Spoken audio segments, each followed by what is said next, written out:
আমরা সরকারকে বলবো এই মূর্তি অপসারণ করতে হবে, হিন্দুত্ববাদীদের মেরুদণ্ড চূর্ণ করে দেওয়া হবে বাংলাদেশে। আমাদের শত্রু আমাদের পাশে, আমাদের অস্ত্র তৈরি করতে হবে বাংলাদেশে।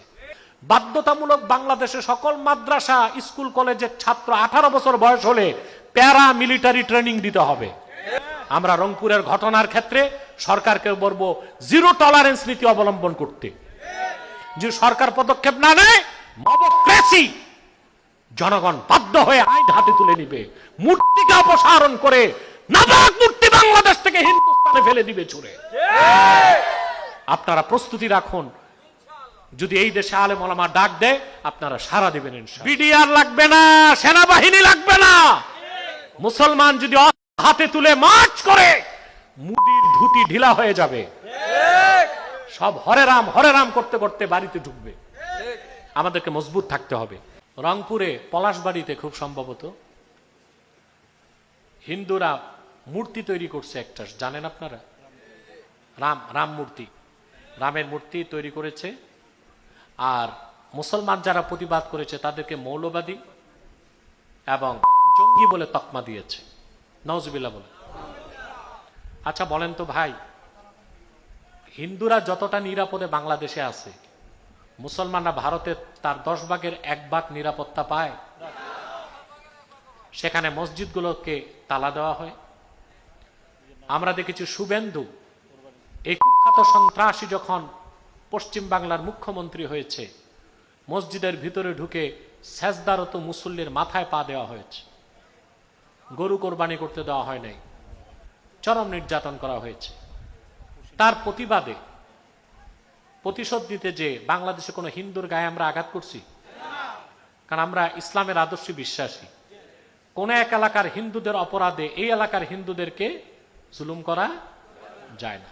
কিন্তু যেটা মূর্তি নির্মাণ হচ্ছে রংপুরে, এটার উদ্দেশ্য খুব খারাপ।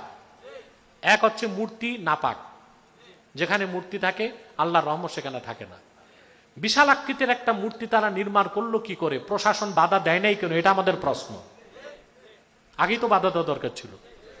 তারপর তাদের মূর্তি তাদের মন্দিরে থাকবে। মূর্তি যদি এত বড় বানায় যে মুসলমানের চোখ যায়, এদিকে মুসলমানের অধিকার খর্ব হয় না? কথা বলে না, কারণ মূর্তিকে মুসলমান নাপাক মনে করে। কি মনে করে?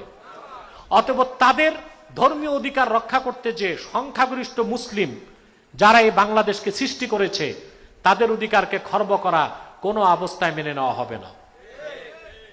এখানে একটা চক্রান্ত হচ্ছে কি আপনারা জানেন না, এটা একটা রাজনৈতিক চক্রান্ত ভারতের। এই জন্য মূর্তিটা নির্মাণ করছে। এটা হচ্ছে চিকেন নেক আছে, আপনারা জানেন? চিকেন নেক খুব সরু একটা পথ, ভারতের মূল ভূখণ্ডের সাথে 7টা রাজ্য সে চিকেন নেক বা সরু পথ ওইটার সাথে সংযুক্ত, 7 সিস্টার বলে যে। তো ওই চিকেন নেককে যদি কোনোভাবে কেটে দেওয়া যায়, তাহলে ভারত থেকে 7টা রাজ্য ছিন্ন হয়ে যাবে। এই ভয় থেকে এই হিন্দুত্ববাদী ভারত সরকার চিন্তা করতেছে চিকেন নেককে প্রশস্ত করতে হবে। এখন চিকেন নেককে প্রশস্ত করতে গেলে রংপুর দখল করতে হবে। নাউজুবিল্লাহ বলেন। এখন রংপুর দখল করতে গেলে ক্ষেত্র তৈরি করতে হবে না? তো সবচেয়ে বড় মূর্তি একটা সেখানে বানাইছে।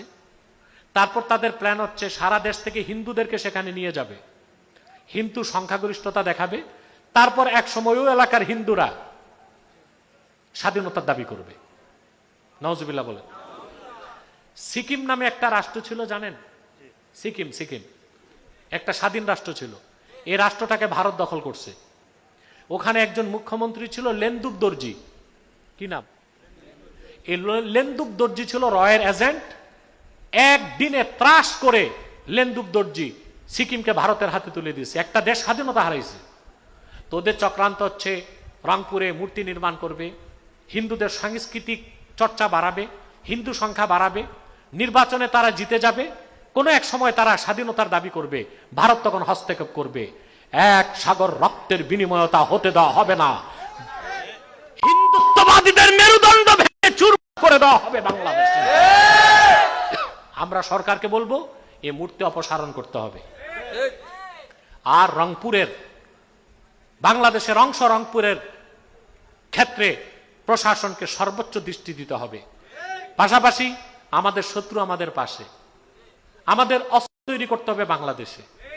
বাজেটে বিরাট বাজেট, আমরা সুন্দর বাজেট হয়েছে, শিক্ষা খাতে 1 লক্ষ কোটি টাকার উপরে বরাদ্দ আছে, কিন্তু আমরা চেয়েছিলাম প্রতিরক্ষা খাতেও 1 লক্ষ কোটি টাকা বরাদ্দ থাকুক, যেন আমার দেশে সামরিক কারখানা হয়, অস্ত্র আমরা তৈরি করব।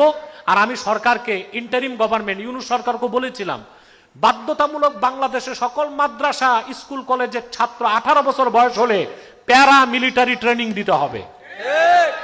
তাহলে বিডিআর লাগবে না, সেনাবাহিনী লাগবে না। মুসলমান যদি অস্ত্র হাতে তুলে মার্চ করে, মুদির ধুতি ঢিলা হয়ে যাবে, সব হরে রাম করতে করতে বাড়িতে ঢুকবে। আমাদেরকে মজবুত থাকতে হবে। আমরা রংপুরের ঘটনার ক্ষেত্রে সরকারকে বলবো জিরো টলারেন্স নীতি অবলম্বন করতে। যে সরকার পদক্ষেপ না নেয়, মবক্রেসি, জনগণ বাধ্য হয়ে আইন হাতে তুলে নিবে, মূর্তিকে অপসারণ করে নাবাক মূর্তি বাংলাদেশ থেকে হিন্দুস্তানে ফেলে দিবে ছুড়ে। আপনারা প্রস্তুতি রাখুন, যদি এই দেশে আলেম ওলামা ডাক দেয় আপনারা সাড়া দিবেন ইনশাআল্লাহ।